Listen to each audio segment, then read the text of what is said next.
Welcome to PDTV. నిన్నటి రోజున చంద్రబాబు నాయుడు పవన్ కళ్యాణ్ ప్రజాగాళం పెడన నియోజకవర్గంలో నిర్వహించి కూటమి అభ్యర్థిని గెలిపించాలంటూ కూడా పిలుపునైతే ఇస్తున్నారు. అయితే అలాంటి వ్యాఖ్యల మీద మనతో పాటు మాట్లాడడానికి వైసీపీ పార్టీ ఎమ్మెల్యే అభ్యర్థి అయినటువంటి ఉప్పాల రామగారు మనతో పాటు ఉన్నారు. సార్ నమస్తే. కూటమి నుంచి రెండు పార్టీల అధినేతలు చంద్రబాబు పవన్ కళ్యాణ్ వచ్చి వైసీపీ పార్టీని కాదు తెలుగుదేశం పార్టీ కూటమి అభ్యర్థిని గెలిపించినట్టు వాళ్ళు అయితే ఓటర్లు అడుగుతున్నారు. మీరేమంటారు? సమాధానం ఏం చెప్తారు? అంటే ఇప్పుడు సపోజ్ జగన్మోహన్ రెడ్డి గారు ఉన్నారు. జగన్మోహన్ రెడ్డి గారు ఎక్కడైనా సరే వెళ్ళిన ప్రతి ఎలక్షన్ క్యాంపెయిన్లో లేదు ప్రతి సభలో కూడా ఆయన ఎప్పటి నుంచి ఏం చెప్తూ ఉన్నారు, ఒకసారి నేను ఏదైతే మీకు మంచి చేశానో ఈ 58 నెలల కాలంలో నేను ఎవరైతే స్కూల్కి పంపిస్తున్నటువంటి చిన్నారులు ఉన్నారో వాళ్ళ తల్లిదండ్రుల ఖాతాల్లో 15,000 రూపాయలు అమ్మఒడి వేస్తున్నాను, అంటే మాట ఇచ్చాను, దానికి కట్టుబడి వేస్తున్నాను లేదా, నేను వేస్తేనే నాకు ఓటేయండి అని అడుగుతున్నారు. అట్లాగే నాడు నేడు స్కూల్స్ అంటే చదువుకు సంబంధించి దాదాపు 100కి ఈ కాన్స్టిట్యున్సీ కావచ్చు, లేకపోతే ఈ జిల్లా కావచ్చు, లేకపోతే ఈ రాష్ట్రంలో కావచ్చు, దాదాపు ఒక 60% స్కూల్స్ నాడు నేడు కింద రూపురేఖలు మారినాయి. అంటే చిన్నపిల్లల అభివృద్ధి కోసం వాళ్ళు ఓట్లు వేయరు, వాస్తవంగా ఓట్లు లేదు వాళ్ళకి. కానీ పిల్లలు అంటే నేటి బాలలే రేపటి పౌరులు, వాళ్ళే మన భవిష్యత్తు. కాబట్టి వాళ్ళని ఒక మంచి స్థాయిలోకి తీసుకువెళ్ళాలి, వాళ్ళకి మంచి ఉన్నత విద్యావంతులుగా చేయాలని ఒక మంచి సంకల్పంతో ఎడ్యుకేషన్ పరంగా ఎవరూ చేయలేంతవరకు అది ఎవరైనా ఒప్పుకొని తీరాల్సిందే. చంద్రబాబు నాయుడు గారు కావచ్చు, ఎవరైనా సరే స్కూల్స్ విషయంగా చంద్రబాబు నాయుడు గారి టైంలో స్కూల్స్ ఎలా ఉన్నాయి, జగన్మోహన్ రెడ్డి గారు వచ్చాక స్కూల్స్ ఎలా ఉన్నాయి ఒకసారి గమనించండి. అలాగే ఇంగ్లీష్ మీడియం స్కూల్స్ కూడా మన జగన్మోహన్ రెడ్డి గారు వచ్చాక ఏర్పాటు చేశారు. ఇంగ్లీష్ మీడియం వద్దని చెప్పేసి చంద్రబాబు నాయుడు కోర్టు కూడా పోయారు, మీకు తెలుసు.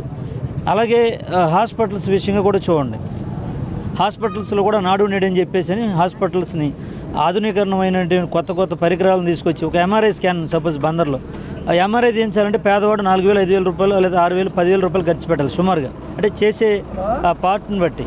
కానీ ఈవేళ ఒక 500 రూపాయలు పెట్టుకుంటే లేదా ఉచితంగాను ఫ్రీగా చేస్తూ ఉన్నారు గవర్నమెంట్ హాస్పిటల్లో. అంటే ఒక ఎంఆర్ఐ స్కాన్ అని కాదు, అన్ని రకాల వైద్యాలు చేస్తున్నారు. అలాగే ప్రతి గ్రామానికి కూడా ఒక ఎంబీబీఎస్ డాక్టర్ని పెట్టి ప్రతి గ్రామంలో విలేజ్ క్లినిక్, అలాగే ఆర్బీకే సచివాలయం, ఇదంతా అభివృద్ధి.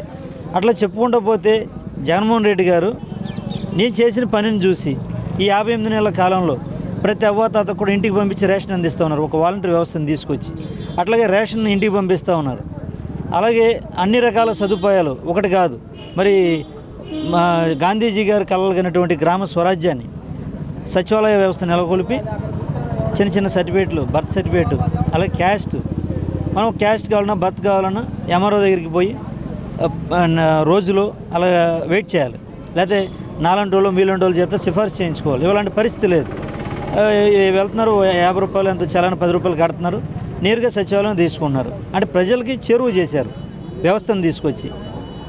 అంటే ఇదంతా ప్రజలకి గమనిస్తున్నారు కదా, ఎవరు ఉపయోగపడుతున్నారు లేదంటే ఎవరు పనిచేస్తున్నారు అనేది. అయితే సూటికి ఒకే ఒక మాట చెప్పదలుచుకున్నాను, జగన్మోహన్ రెడ్డి గారు నేను ఏదైతే మంచి చేశానో, నేను మంచి చేస్తే నాకు ఓటేయండి లేకపోతే వద్దు అని అంటున్నారు.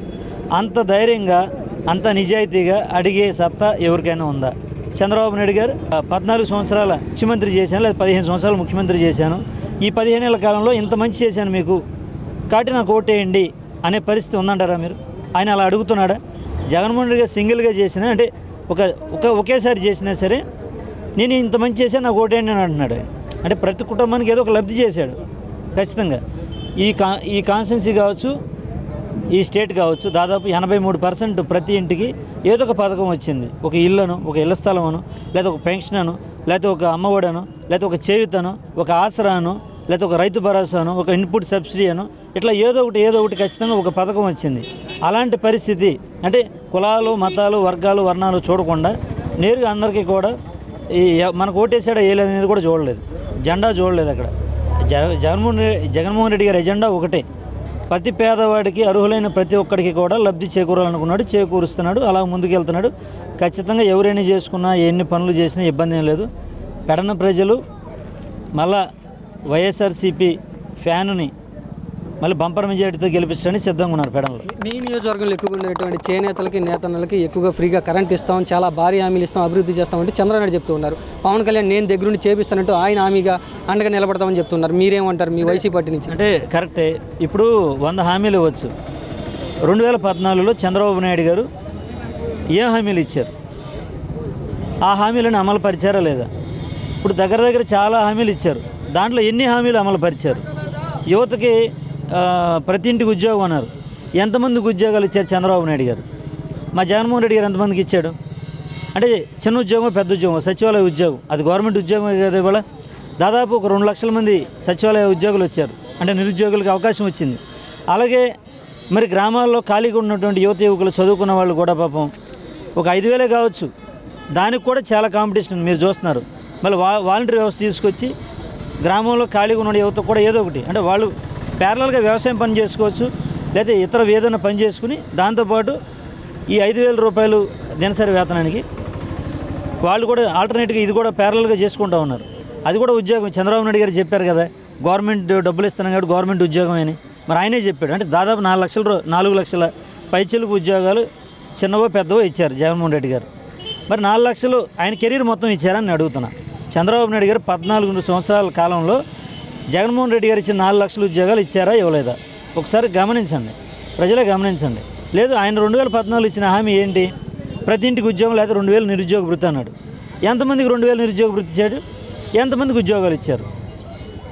ఒకసారి ఆలోచించండి. ప్రజలు ఆలోచిస్తున్నారు, ప్రజలకు తెలుసు. ప్రజలు చాలా విఘ్నులు, తెలివైన వారు, ఆలోచన పరులు, మంచివారు, ఖచ్చితంగా మంచి నిర్ణయం తీసుకుంటారు. కాబట్టి వాళ్ళు ఎన్ని చెప్పినా, కలబోలు మాటలు చెప్పినా ఎవరు నమ్మరు. మరి ఉచిత విద్యుత్ ఇస్తే ఆ తీగల మీద క్లారేసుకోవాలని ఇదే చంద్రబాబు నాయుడు గారు వ్యాఖ్యానించారు. మరి అలాంటి వ్యక్తి మళ్ళీ ఎలా ఇస్తానన్నారు అనేది ఇంకొకసారి అసలు ఇచ్చారా? ఆ ట్రాక్ ఉందా? 15 సంవత్సరాల్లో ఇవ్వని వ్యక్తి వాళ్ళు ఇస్తారంటే ఎవరైనా నమ్ముతారా? ఇప్పుడు జగన్మోహన్ రెడ్డి గారు నేను ఇది చేస్తానంటే ప్రజలు నమ్ముతారు ఖచ్చితంగా. ఎందుకంటే ఆయన దాన్ని కట్టుబడి ఉన్నాడు, చిత్తశుద్ధిగా చేస్తున్నాడు. కష్టం నష్టం, ఆర్థిక లోటు ఉన్నా సరే రాష్ట్రంలో అప్పు తెచ్చాడా లేదా ఏదైనా ఎలా తెచ్చారో మనకు అనవసరం. కానీ రాష్ట్రంలో మాట ఇచ్చిన ప్రకారంగా పేదవారికి అండగా ఉన్నాడా లేదా? సంక్షేమం నడుస్తుందా లేదా? అభివృద్ధి నడుస్తుందా లేదా? ప్రజలు గమనిస్తాను, దాంట్లో అనుమానం లేదు. చేనేతలు కూడా నేతను నేస్తాం 24,000 రూపాయలు ఇచ్చి మగ్గానికి, ప్రతి మగ్గం ఉన్న వ్యక్తి మా పెడన కాన్స్టిట్యున్సీలో ఒక పెడన పట్టణంలో సుమారు 2,000 మగ్గాలు, మగ్గం ఉన్న ప్రతి ఇంటికి 24,000 రూపాయలు ఇచ్చారు. ఇంకొక ముఖ్యమైన విషయం ఏంటంటే జగన్మోహన్ రెడ్డి గారు ఇచ్చే స్కీమ్స్లో అందరికంటే ఎక్కువ ఇచ్చేది మగ్గానికి, నేతను నేస్తానికి 24,000 రూపాయలు. ఏ ఒక్క స్కీము లేదు. మిగిలిన ఈవెన్ చేయూత్ కూడా 18,750 రూపాయలే. కానీ అందరికంటే హెచ్చు ఇచ్చేది నేతను నేస్తాం. ఎవరైతే వేవర్స్ సెక్షన్ ఉన్నారో వాళ్ళు పాపం 6 కాలం కష్టపడి మరి ఎంతో శ్రమతో వచ్చి భార్యాభర్తలు రోజు ఒక చీరనే వేస్తారు. అంటే నాకు తెలుసు పెడన్లో ఇద్దరు కష్టపడి కదలకుండా ఒకళ్ళు భోజనానికి లేస్తే ఇంకోళ్ళు కూర్చుని, ఎందుకంటే మళ్ళీ పళ్ళు అదంతా చెడిపోయిద్దన్న ఉద్దేశంతో ఒకళ్ళు లేస్తే ఇంకోళ్ళు కూర్చుని 6 కాలం భార్యాభర్తలు కష్టపడితే వాళ్ళకు వచ్చేది రోజు మొత్తం మీద ఒక 600-700 రూపాయలు వస్తాయి ఇద్దరు కష్టపడితే. మరి అలాంటి కుటుంబానికి ఆయన ఎంతో కొంత అండగా ఉండాలనే ఉద్దేశంతో అది చేసి పెట్టాడు. కానీ ఇవన్నీ వాళ్ళు నమ్మరు. ఎందుకంటే చంద్రబాబు నాయుడు గారు 15 ఏళ్ల కాలంలో ఏ రోజు కూడా పైసా బిల్ అవ్వలేదు, ఒక 5 పైసలు కరెంటు ఛార్జీ కూడా తగ్గించింది లేదు, లేదా ఉచితంగా ఏ రోజు కూడా ఒక యూనిట్ కూడా ఇచ్చింది లేదు. కాబట్టి అది అబద్ధపు హామీ. మీరు మీ ప్రత్యర్థి 3 పార్టీలు కలిసి వచ్చి కూటమితో వస్తామని చెప్తున్నారు, అనుభవం ఉందని చెప్తున్నారు. మీరేమో తొలిసారి పోటీ చేస్తున్నారు, మీరేమంటారు? ఇప్పుడు వాళ్ళు 4-5 సార్లు నెగ్గారు వాళ్ళ నాన్నగారు, వాళ్ళ అనుభవం ఉన్న వాళ్ళే, నేను కాదనట్లేదు. నేను కొత్తగా వచ్చాను, కొత్తగా వచ్చినా సరే ఈ 2 నెలల కాలంలో నా పనితనం ఏంటో ఈ నియోజకవర్గ ప్రజలు చూశారు. ఎందుకంటే ఈ 2 నెలల కాలంలో నేను దాదాపుగా 30 నుంచి 35 కోట్ల రూపాయలు ఈ నియోజకవర్గానికి జగన్మోహన్ రెడ్డి గారి యొక్క ఆశీస్సులతో, ఆయన నాయకత్వంలో, సపోజ్ ఇప్పుడు ఈ బండిమిల్లు నిలబడి మాట్లాడుతున్నా, ఈ బండిమిల్లు గ్రామానికి 18 లక్షల రూపాయలు ఫిల్టర్ బెడ్లు ఇచ్చి తాగునీరు, అంటే 10,000 జనాభా, సుమారుగా 9-10,000 ఉంటారు ఈ బండిమిల్లు టౌన్లో. ఈ 9,000 జనాభాకి స్వచ్ఛమైన మంచినీరు, అంటే స్వచ్ఛమైన మంచినీరు ఇస్తున్నాయి ఇవాళ. అంటే మొన్నటి వరకు చెరువు చిన్నది కట్టి డ్రై అయిపోయింది. రేపొద్దు నేను గెలిచిన తర్వాత బండిమిల్లి ప్రజలు కూడా హామీ ఇస్తున్నాను కూడా. ఆ చెరువును పెంచి, లేదు అక్కడ మల్లేశ్వరంలో ఉన్న స్కీమ్ నుంచి అయినా సరే ఇక్కడ అనుసంధానం చేయించి ఖచ్చితంగా బండిమిల్లుకి ఎప్పుడు స్వచ్ఛమైన నీరు ఇచ్చేలాగా నేను మాటిస్తున్నాను. దానికి తగ్గ ప్రణాళిక కూడా నాకు ఉంది. అలాగే పక్కన ఉన్న మల్లేశ్వరం వాటర్ స్కీమ్ ఉంది. మల్లేశ్వరం వాటర్ స్కీమ్కి 86 లక్షల రూపాయలు ఇచ్చాను. ఇచ్చి ఒక్కొక్క ఫిల్టర్ బెడ్, అంటే 3 ఫిల్టర్ బెడ్లు ఉంటాయి, 3 30 90 లక్షలు సుమారుగా, ఎక్కువ తక్కువగా 2 ఫిల్టర్ బెడ్లు ఓపెన్ చేసి 60 లక్షల రూపాయలతో. ఇంకోటి ప్రాసెస్లో ఉంది. అది 20,000 జనాభా, 16 గ్రామాల ప్రజలు తాగునీరు. మల్లేశ్వరం స్కీమ్ అంటే నా చిన్నప్పటి నుంచి కూడా చాలా మంచి పేరు, ఈ చుట్టుపక్కల ప్రాంతం అంతా కూడా చాలా గొప్పగా చెప్పుకుంటారు. అలాంటి స్కీమ్ కూడా మరి చాలామంది ఎమ్మెల్యేలు చేశారు, ఎవరు దాంట్లో గుప్పుడు మెట్టి తీసేయలే. నేను వచ్చాక ఈ 2 నెలల కాలంలో నేను ఎంత పని చేశాను, మాట ఇచ్చిన ప్రకారంగా స్వచ్ఛమైన మంచినీరు మరి 16 గ్రామాలు 20,000 జనాభాకి ఇస్తున్నా, ఇక్కడ 9,000 జనాభాకి ఇస్తున్నా దాదాపు. అంటే నేను మాట నిలబెట్టుకున్నాను కదా. నేను చిన్నవాడిని, నాకు అనుభవం లేదు, నేను పని చేస్తున్నాను లేదా. ఇప్పుడు అందరూ పుట్టుకతోనే ఓవర్ నైట్ స్టార్లు అయిపోరు, లేదా ఓవర్ నైట్ అనుభవాలు రావు. నేను ఒకటి నేర్చుకున్నాను, నేర్చుకుని పని చేస్తున్నా. వాళ్ళేం పని చేశారు, నేనేం పని చేశాను.